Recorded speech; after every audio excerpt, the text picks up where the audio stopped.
कल अपन पढ़ रहे थे चरक के अनुसार गर्भ की विकृतियां। गर्भ की विकृतियां चरक के अनुसार कितनी थी? 8। 8।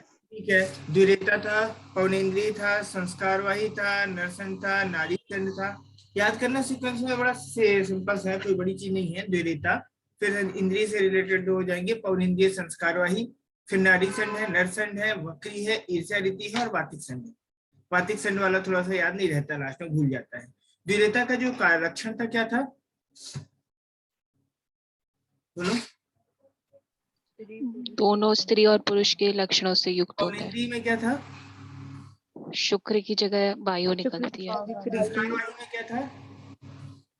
बिना वाजीकरण औषधि के मैथुन में प्रवेश नहीं औषधि होता। सेवन के बाद ही ये चीज। ठीक है। नरसंड और नाड़ीसंड ठीक है। वक्री संतान में कुछ नहीं है, ईर्ष्या भी नहीं है। वातिक संड में क्या है? उसमें मुश्क छोटे और अनुपस्थ होते हैं। वृषण छोटे और कारण होगा क्या होगा? नाम में ही आ रहा है द्विरेता।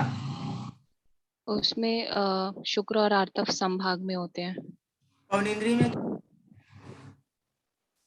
वायु की विकृति होती है। वायु की विकृति के कारण क्या होगा? शुक्राशय की शुक्राशय, गर्भस्थ बालक का शुक्राशय नष्ट शुक्राशय को नष्ट करेगी। किसमें होता है? गर्भस्थ बालक में होता है। किसमें होता है? ये कारण बन सकता है क्वेश्चन। गर्भस्थ बालक में। मतलब क्या है ना, पौनेन्द्रिय कहने का एक कारण ये हो सकता है कि ड्यूरिंग फीटल स्टेज, ये कारण होगा कि संस्कारवाही में हो जाएगा, ये कह सकते हैं। ठीक है।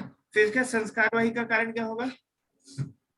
शुक्र के द्वार, शुक्राशय के द्वार विशुद्ध हो जाते हैं। विकृति वायु के कारण। सारे कॉज फीटल स्टेज में ही है, सारे के सारे। द्विरेता, पौनेन्द्रिय, संस्कारवाही, नरसंड, नाड़ीचंड, वातिक, ईर्ष्यादिति और जो ये है ना वक्री, सब उसी में है। और दो में एग्जैक्ट टर्म लिखा हुआ, पौनेन्द्रिय और संस्कारवाही में। ठीक है। गर्भस्थ बालक जो वातिक संड में दोष कौन से होते हैं? वात और पित्त। वातिक संड और पित्त याद रखना इंपॉर्टेंट है पीवी करने से। ठीक है। वातिक संड पीवी याद करना। फिर सुश्रुत के अनुसार चलते हैं। तो सुश्रुत के अनुसार नपुंसक कितने होते हैं? 5। 5। ये चरक में भी आता है। चरक चिकित्सा 30 में तुमने नपुंसक के भेद देखे थे। चरक चिकित्सा 30 में नपुंसक के भेद देखे थे। ठीक है। नपुंसक के भेद यहाँ पे आसेक के, सौगंधिक, भीख, ईर्ष्यक और संघ। आसेक के देखो, शुक्र खाकर मैथुन करने वाला। आसेक की क्या है? मुख्य योनि कह सकते हैं कि एक्साइटमेंट थ्रू माउथ हो जाएगा। सौगंधिक क्या हो जाएगा? एक्साइटमेंट थ्रू नोज हो जाएगा। और कुंभी क्या हो जाएगा? एक्साइटमेंट थ्रू एनल सेक्स हो जाएगा। ईर्ष्यक में क्या हो जाएगा? देखने से हो जाएगा। और संड में क्या हो जाएगा? संड पुरुष से स्त्री, संड स्त्री। तीस सारे के सारे क्वेश्चन आ चुके हैं। नपुंसक बड़ा इंपॉर्टेंट है, 5 क्वेश्चन आ चुके हैं। 5 क्वेश्चन बात करो। आसेक की जो है शुक्र खाकर मैथुन करने वाला हो जाएगा। अति अल्प बीज वाले माता पिता से उत्पन्न, जिनमें स्पर्म और ओवम का अमाउंट कम होता है या जो दूषित अमाउंट में होता है, पर्याप्त अमाउंट में नहीं होता है, वो आसेक क्या हो जाएगा? सौगंधिक क्या हो जाएगा? दूषित योनि से उत्पन्न। ठीक है। इसके बाद कुंभीक जो हो जाएगा समान अंश। जो ऊपर तुमने द्विरेता पढ़ा था, कुंभीक में वही चीज है। देखो कुंभ मतलब क्या होता है? घड़ा होता है। घड़ा होता है ना। तो ऐसे इमेजिन करो कि ये घड़ा है और इसको 20 से डिवाइड कर दो, तो दोनों पार्ट समान भाग से भरे, स्पर्म और ओवम। तो याद रह जाएगा। द्विरेता में 2 चीजें हैं जो इक्वल अमाउंट में होती है, और कुंभीक में भी 2 चीजें हैं जो इक्वल अमाउंट में होती है। देखो, माता पिता का शुक्र सोने, समान अंश होने से, उत्तप्त होने से।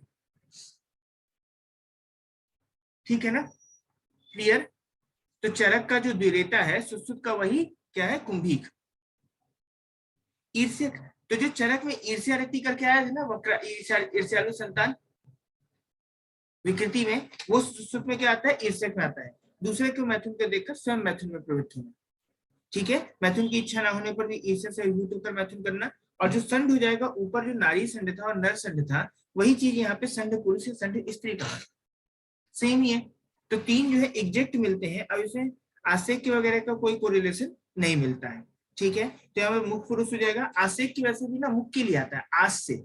आस से मतलब क्या होता है? आस से मतलब लेजी, मुख। आज से जो है मुख के लिए वर्ड आता है, इसीलिए वहां पे लिखा है आसेक के। आसेक के क्या है? नपुंसक का प्रकार है, मुख योनि। सौगंधिक, गंध जो है किससे आती है? नासा से आती है ना, तो नासा योनि। सौगंधिक में नासा योनि आ जाएगा। फिर आता है कुंभीक।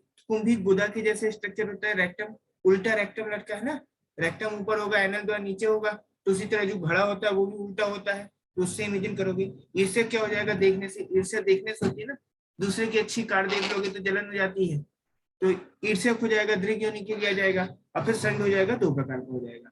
एक्चुअल में ऐसा क्वेश्चन आता है कि शुक्रोत्पादन प्रजोत्पादन में समर्थ, तो जो ऊपर के चार हैं ये प्रजोत्पादन में समर्थ है, भले इनमें प्रॉब्लम है लेकिन ये क्या है, प्रोजेनी डेवलप कर सकते हैं। पर जो नीचे वाला जो संड है वो एक्चुअल संड है जो प्रोजेनी डेवलप नहीं कर सकता। तो इसमें एक क्वेश्चन और बनता है कि प्रजोत्पादन में समर्थ कौन से नपुंसक हैं, या सुश्रुत के 5 नपुंसक में से कितने नपुंसक प्रजोत्पादन में समर्थ हैं। ठीक है, क्लियर? 4 आंसर आएगा, 4। नाम भी दे सकता है कोई, एक ऑप्शन करके भी क्वेश्चन आ सकता है। संड में लास्ट में एक लाइन लिखी है देखो कि शुक्र रहित संतान उत्पादन में असमर्थ होते हैं। ठीक है, ऊपर वाले सब में शुक्र है, बस उनका अमाउंट चेंज है। जैसे आसेक्य में अमाउंट बहुत कम है, चाहो तो बगल में एरो बना सकते हो, एक सिंगल एरो बना लोगे। आसेक्य में सबसे कम अमाउंट है। सौगंधिक में क्या है, उतना ही बना सकते हो या दूषित बना सकते हो, कुछ ऐसा दूषित का मार्क बना लोगे। और कुंभिक में क्या हो जाएगा, इक्वल अमाउंट में, है ना, आसेक्य हो जाएगा, स्पर्म हो जाएगा, ओवम हो जाएगा, दोनों इक्वल अमाउंट में हो जाएंगे। ईर्षक में भी कुछ ऐसा नहीं है, वो पर्याप्त अमाउंट में होगा, नॉर्मल अमाउंट कह सकते हैं, और जो संड होगा उसमें नहीं होगा। ठीक है, हो गया ये। चलो, मैं तुम लोगों को कल एक पॉइंट बता रहा था कि जो ये होता है ना, कौरव जो हुए थे 101, उसमें ऐसा हुआ था कि जो गर्भ ठहरा था वो ईर्ष्या के कारण ठहरा था, और उसमें जो है शायद 17 महीने, एग्जैक्ट मुझे याद नहीं है, 17 महीने तक प्रेगनेंसी नहीं हुई। तो इसके कारण क्या है, अपरा को निकाल के फेंक दिया। अपरा को निकाल के फेंका तो उस ऋषि का नाम भी याद नहीं आ रहा है। ऋषि ने उस अपरा को 101 पार्ट अलग, 101 पार्ट में टोटल डिवाइड किया और घड़े जैसे पात्र में रखा। ठीक है, और उसमें क्या भरा, घृत जैसा कुछ सब्सटेंस भरा। अब वो एग्जैक्ट नहीं है कि वो क्या है, कोई हो सकता है कि ओवम के लिए या स्पर्म के लिए कोई न्यूट्रिटिव सब्सटेंस रहा हो जो कंसीव करने के बाद उसको दे सके, उसको नरिशमेंट दे सके। ऐसा घृत लाइक कोई सब्सटेंस था जो उन्होंने भरा, और घृत घड़े को उन्होंने पैक करके रख दिया। फिर कुछ दिनों बाद उससे ना प्रोजेनी का डेवलपमेंट हुआ।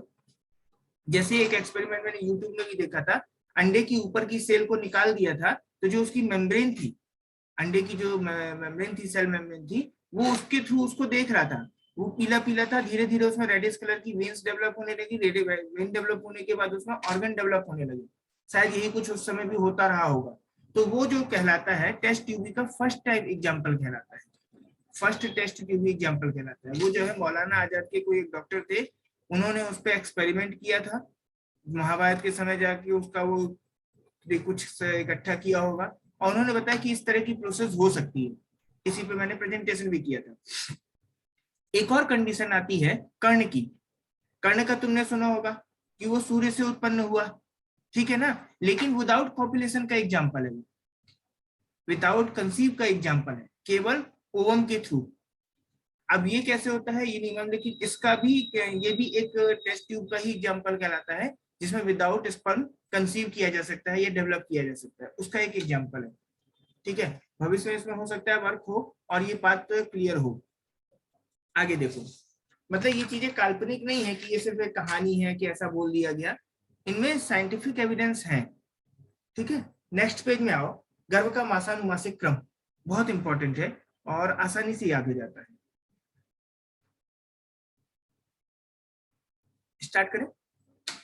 पहले हम देखते हैं चरक के अकॉर्डिंग। वैसे सुश्रुत का सरल है, पर चरक का पहले देखते हैं कि पहले सुश्रुत का पढ़ोगे। चलो पहले सुश्रुत का देखो, बहुत सिंपल सा है सुश्रुत का। सुश्रुत का देखो, फर्स्ट मंथ में बोला है प्रथम मासी कललम जायते। तो तुमको एक कलल वर्ड याद रखना है कि पहले महीने में क्या होता है, कलल होता है।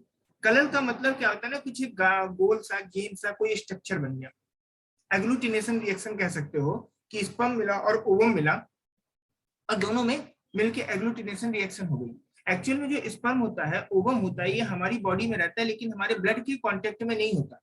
जो स्पर्म और ओवम है, मतलब मेल बॉडी में जो स्पर्म होगा वो भी उस बॉडी के इम्यून सिस्टम या उसके ब्लड सर्कुलेटरी सिस्टम से कनेक्ट नहीं होता। इसी तरह जो ओवम होता है वो भी, क्योंकि क्या होता है, जैसे ही ये कनेक्ट होगा इसमें क्या हो जाएगा, एंटीजन एंटीबॉडी रिएक्शन हो जाएगा। वो हमारी बॉडी में एक एंटीजन की तरह रिएक्ट करता है और बॉडी उसके खिलाफ एंटीबॉडी बना देगी। तो इसी तरह जब फीमेल में जब ओवम रहता है और स्पर्म एंटर करता है तो स्पर्म जो होता है एक एंटीजन की तरह वर्क करता है और उसके खिलाफ बॉडी क्या करती है, एंटीबॉडी क्रिएट करती है।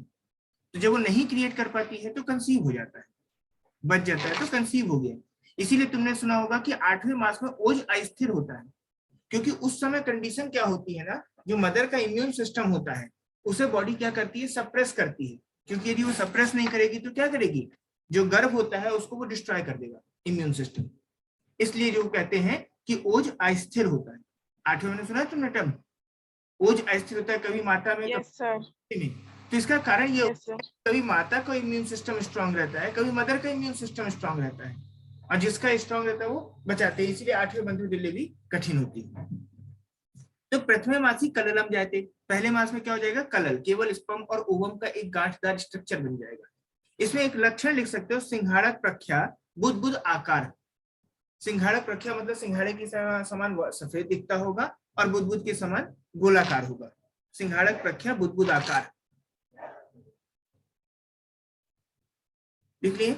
सिंघाड़क प्रख्या सर बुदबुद, नहीं, एक सिंघाड़क बार फिर से बता दो सर। क्या, सर एक बार ही फिर से बोलो। सिंघाड़क, सिंघाड़क प्रख्या बुदबुद आकार।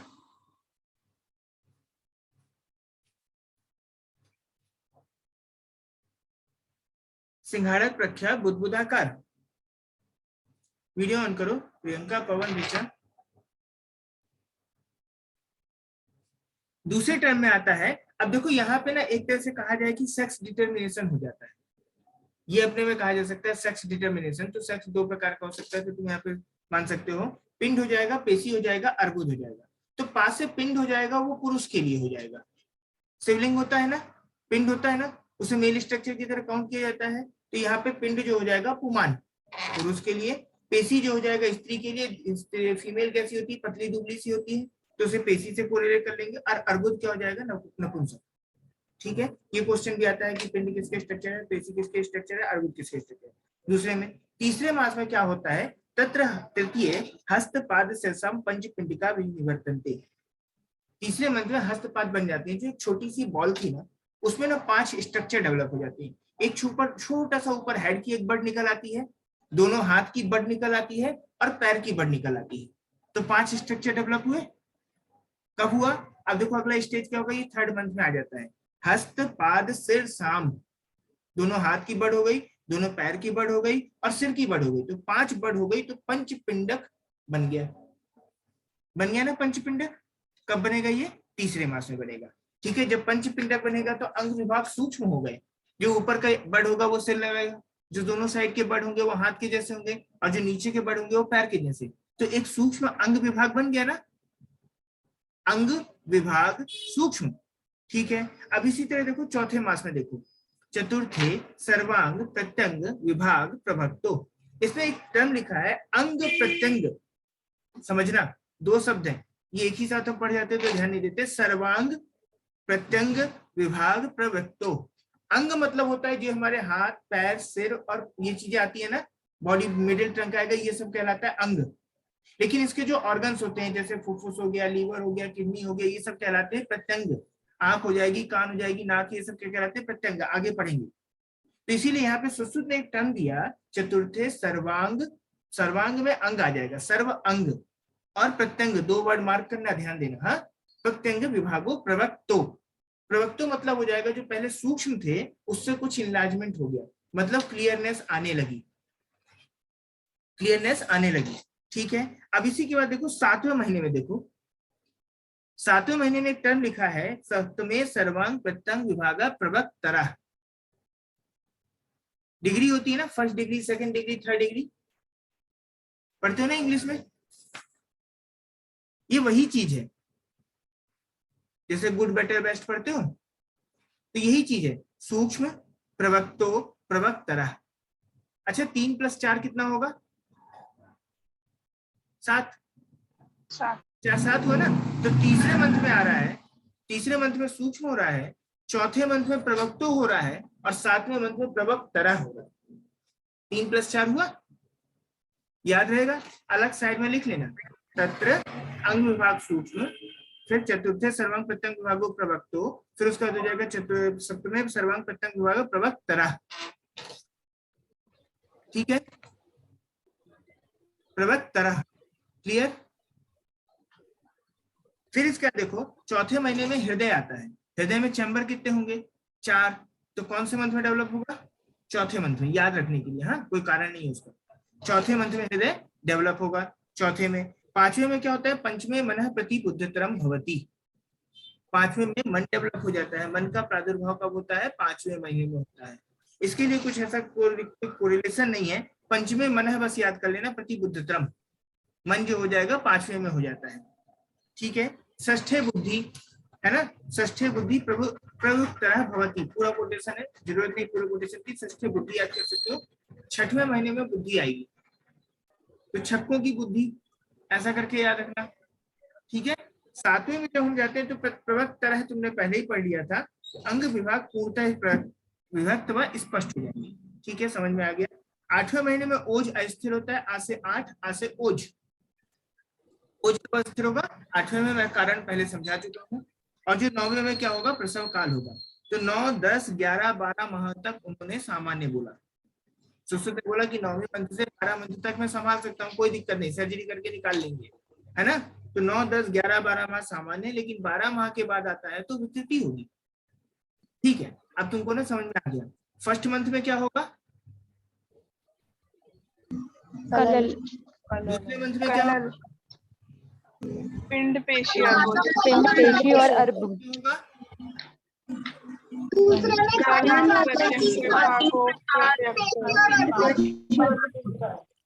पंचपिंडक बन जाएंगे, इतना बढ़िया रखना। चौथे मंथ में क्या होगा?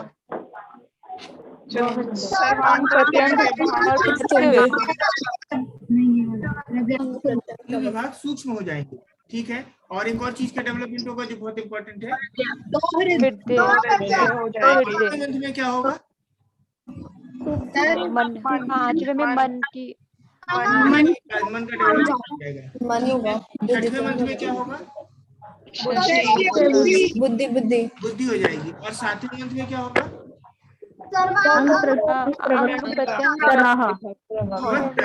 है ना। और 8वें मंथ में क्या हो जाएगा? ओज अस्थिर होगा। और 9वें मंथ में क्या होगा? प्रसव काल होगा। 9th 10th 11th 12th। ठीक है, यस सर, अब भी सुश्रुत का याद हो गया। अब चरक का चलते हैं। चरक का भी ऐसे ही आसान है, पर चरक में थोड़ा ना डिटेल ज्यादा होता है। चरक क्या भाष्य रूप में लिखी गई है ना, भाषण के रूप में। तो देखो, प्रथमे मासी खेत भूते, चक्रपाणी ने बोला श्लेष्म भूत। तो खेत भूत यहाँ पे तुम लोग याद कर लो, चरक क्या थे? खेती किसानी से जुड़े हुए थे, है ना। तो इसलिए खेती किसानी की बात करते थे। खेत भूत, खेत भूत वही जो बुदबुद आकार है, उसके लिए उन्होंने वर्ड खेत यूज किया है। चक्रपाणी ने उसके लिए श्लेष्म भूत यूज किया। श्लेष्म जो एक प्रकार का म्यूकस का लक्षण है ना, एक प्रकार का म्यूकस का सॉलिड बॉल बन गई है, तो वो हो गया श्लेष्म भूत। द्वितीय मासी घन है ना, तो पिंड हो जाएगा और पेशी हो जाएगा, अर्बुद हो जाएगा। इसमें भी घन स्ट्रक्चर बनता है, लेकिन वो पिंड के आकार का, पेशी के आकार का, अर्बुद के आकार का। पिंड के आकार का पुरुष हो जाएगा, पेशी के आकार का स्त्री हो जाएगा। ये क्वेश्चन आ चुका है, पेशी का क्वेश्चन आ चुका है। अर्बुद जो हो जाएगा नपुंसक हो जाएगा। अब देखो, तृतीय मासी में अपन ने सुश्रुत में पढ़ा था ना, पंचपिंडक बनते हैं। तीसरे में पंचपिंडक, हमारे में क्या है ना, पंच महाभूत का बहुत इंपॉर्टेंट है, पंच महाभूत। तो तीसरे में पंचपिंडक बन रहा था सुश्रुत में। अब देखो चरक में क्या है? तृतीय मासी सर्व इंद्रियाणी सर्वांग अव्यवस्थ। 2 टर्म याद रखना, सारी इंद्रियां डेवलप हो जाएंगी और सारे अंग अवयव डेवलप हो जाएंगे। अंग प्लस अवयव, सर्व इंद्रिय अंगोत्पत्ति, उसी के लिए वर्ड है। एक साथ गर्भ स्पंदते और दोहित अवस्था। तो देखो तीसरे मंथ में जो है ना, गर्भ की डेवलपमेंट हो जाता है। तुम्हें याद रखा है तो मैंने चहक, चरक, हारी और काश्यप, इनके अनुसार गर्भ कौन से मंथ में आता है? तीसरे मंथ में। तीसरे मंथ में आता है। ठीक है, तो जो यहाँ पे हो जाएगा गर्भ स्पंदते हो जाएगा। तो जब हृदय आएगा तभी उसमें स्पंदन आएगा। जब हृदय बनेगा तभी तो पल्सेशन आएगा ना। तो इस हृदय और स्पंदन दोनों वर्ड सेम आ जाएगा। अब चौथे मास में चलते हैं। चौथे मास में स्थिरत्वम, जब एक टेबल में 4 पाए लग जाते हैं तो क्या होता है? स्थिरता आ जाती है ना। किसी चीज में स्थिरता 4 पाई से याद आएंगी, तो 4 पाई याद करना है। तो चौथे मास में क्या हो जाएगा, चतुर्थ, चतुर्थे क्या हो जाएगा, स्थिरत्वम। ये एमपीपीजी 2016 में क्वेश्चन आया था। ठीक है, अब जो स्थिरता आएगी तो क्या होगा, तुम लोगों को बढ़िया एक पलंग मिल जाए, खाने को मिल जाए, तो उसके बाद अगला स्टेप क्या होगा, वेट बढ़ने लगेगा ना, मोटे होने लगोगे। तो गुरु गात्रता, तो चौथे मंत्र में देखो क्या हो जाएगा, गर्भिणी गुरु गात्रता, ध्यान रखना, गर्भ में स्थिरता आई है और गर्भिणी में गुरुता आई है। वैसे भी कहते हैं ना कि फर्स्ट 3 मंथ जो होते हैं क्रिटिकल होते हैं, चौथे मंथ से फिर प्रेगनेंसी थोड़ी आसान हो जाती है। अब 5वें में चलते हैं, पंचमे मासी गर्भस्य मांस सोणित उपचयो। 5वें मास में मांस और सोणित का उपचय होने लगता है, मतलब क्या हो जाएगा, ब्लड और मसल्स, इनका मेटाबॉलिज्म बढ़ जाता है, क्योंकि हमारा शरीर पूरा प्रोटीन से बना है ना, मसल से पूरा शरीर में, तो उसका उपचय हो जाता है। तो मांस कौन से नंबर की धातु है, दूसरे नंबर की, सॉरी रक्त कौन से नंबर की, दूसरे नंबर की, और मांस कौन से नंबर की है, थर्ड नंबर की, रस रक्त मांस। तो दोनों को जोड़ोगे 2 और 3 कितना होता है, 5। तो मांस और रक्त ये कौन से मंथ में आएगा, 5वें मंथ, 5। और ये किसमें आएगा, बच्चे में आएगा। तो पंचमे मासी गर्भस्य मांस सोणित उपचयो। अब चलते हैं अपन स्त्री में, तो स्त्री में आता है गर्भिणी कार्स्यम अपद्यते विशेषेण, गर्भिणी कार्स्यम अपद्यते विशेषेण, 5वें मास में गर्भिणी विशेष रूप से कृश हो जाती है।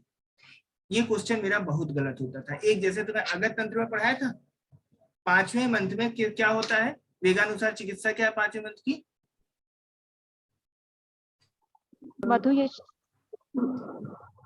मधुयष्टि और वो क्या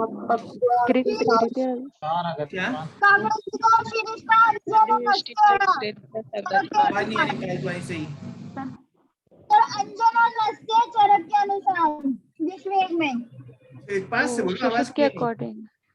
हाँ क्या है 5वें मंथ की चिकित्सा, सर विश्वेग का पूछ रहे हैं ना आप, इसमें अगस्त बहाने से विश्वेग का पूछ रहे हैं ना आप, 5वें मंथ हाँ में। हाँ विश्वेग की चिकित्सा 5वें, अंजन और नस्य सर, शीरीष का और वो का से कुछ है,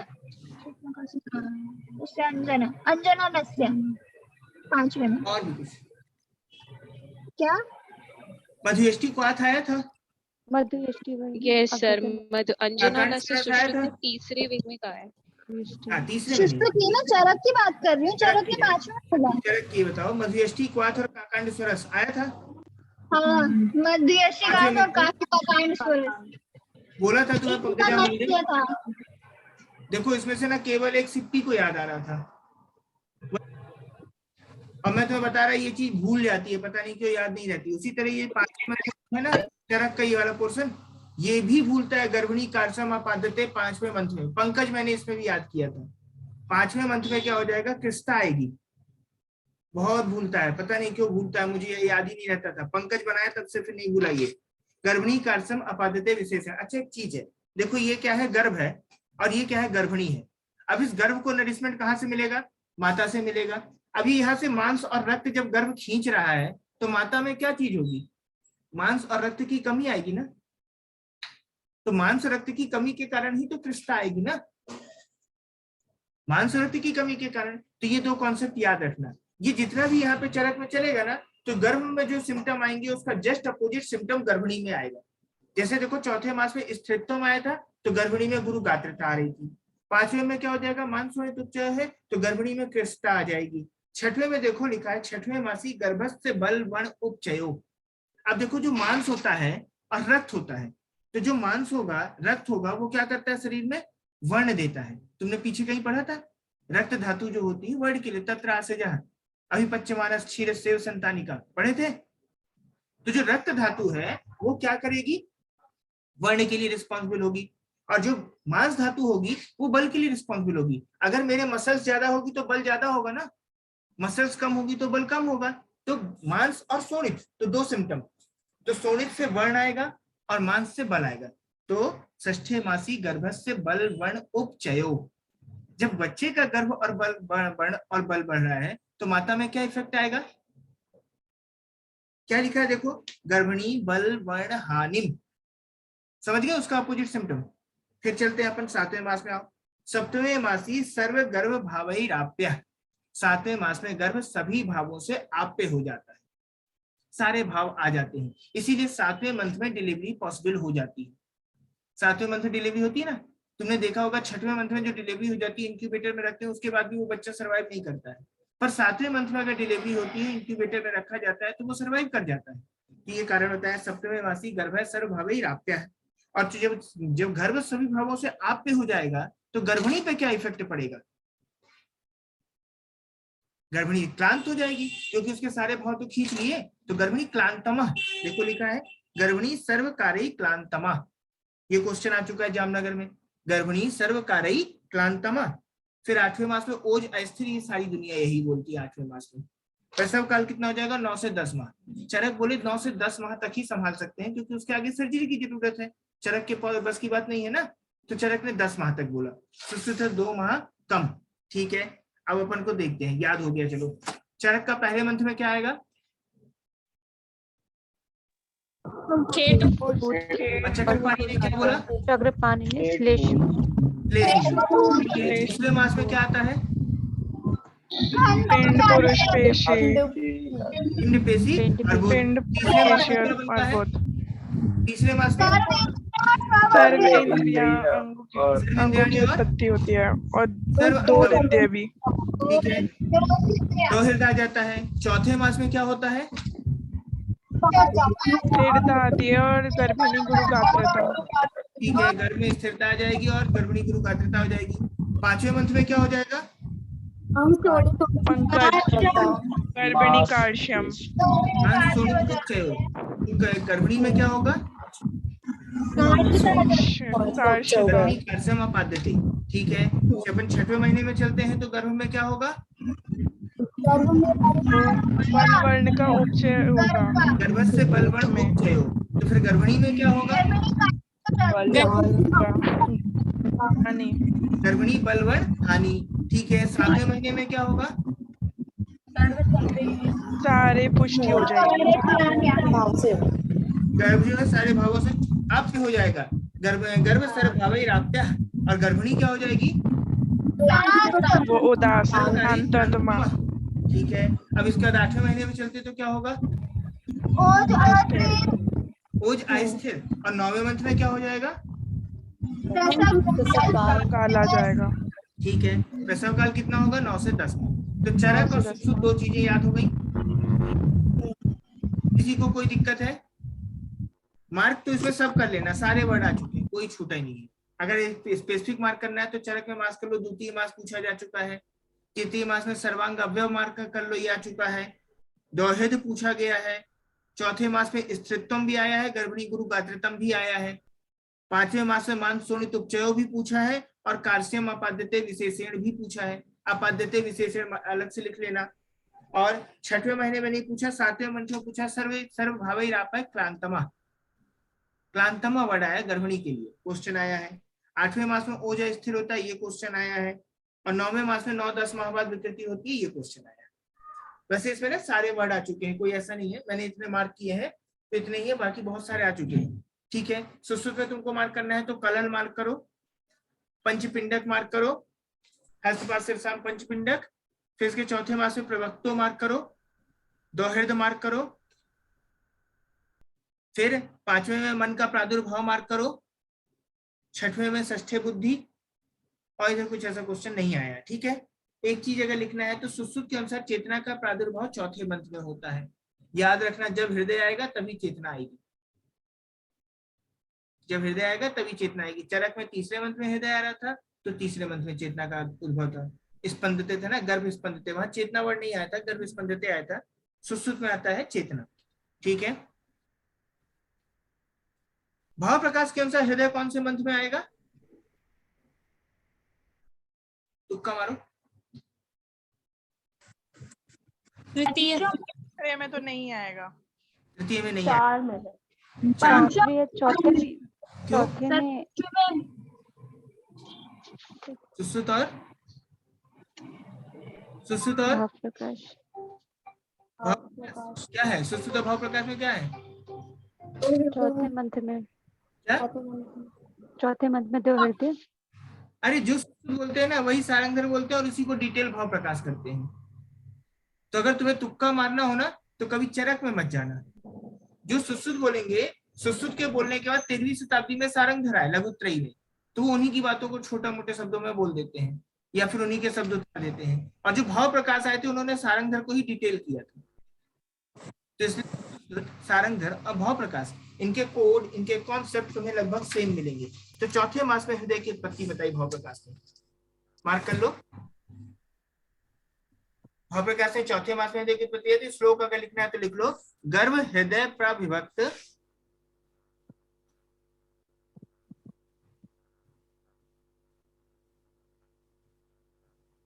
गर्भ हृदय विभक्त, गर्भ हृदय प्रविभक्त, भावाश्च चेतना धातु, चेतना धातु की व्यक्तो, गर्भ विभक्त, गर्भ हृदय प्रविभक्त, भाव चेतना धातु सी व्यक्तो, गर्भ हृदय प्रविभक्त, भावांश चेतना धातु सी व्यक्तो। ये भाव प्रकाश का कोटेशन है, सीधे से याद है। चौथे मंत्र में हृदय डेवलप होता है, बस इतना याद रखना। चलो इसके बाद चलते हैं वाग्भट में चलते हैं। वाग्भट में देखो, पहले मास में उन्होंने क्या बोला, कलल, ठीक है। दूसरे मास में पिंड पेशी, ठीक है, जानते हो। तीसरे मास में उन्होंने गात्र पंचकम बोला। तो कोई बड़ी बात बोली क्या? सुश्रुत ने पंचपिंडक बोला था, तो वाग्भट ने क्या बोला, गात्र पंचक बोला। है बात वही ना, पंचपिंडक बोल दो या गात्र पंचक बोल दो, ठीक है। गात्र वर्ड आ जाएगा तो वाग्भट का हो जाएगा। सर्व सूक्ष्म अंग जन्म, तो उन्होंने बोला था अंग विभाग सूक्ष्म। तो सूक्ष्म वर्ड याद रखना किसमें आ रहा है, तीसरे मंत्र में आ रहा है, सर्व सूक्ष्म अंग जन्म। फिर लिखा सिर आदि के साथ सुख दुख का ज्ञान। सुख दुख का ज्ञान हो जाता है ना तीसरे मंत्र में, तीसरे मंत्र में सुख दुख का ज्ञान हो जाता है। जब तुम दो लोग आपस में रहते हो साथ में तो खुश रहते हो, लेकिन तीसरा जब आता है तो लड़ाई करवाता है ना, तभी तो सुख दुख पता चलता है। या ठीक है, ऐसे भी याद कर लो, सिर आदि के साथ सुख दुख का ज्ञान हो जाएगा। जब सिर बनेगा तभी तो सिर दर्द आएगा ना, सिर बनेगा तो सिर दर्द आएगा, तभी खुशी मिलेगी, तभी दर्द आएगा। तो सिर आदि के साथ सुख दुख का ज्ञान। चौथे मास में क्या हो जाएगा, व्यक्ता नाम।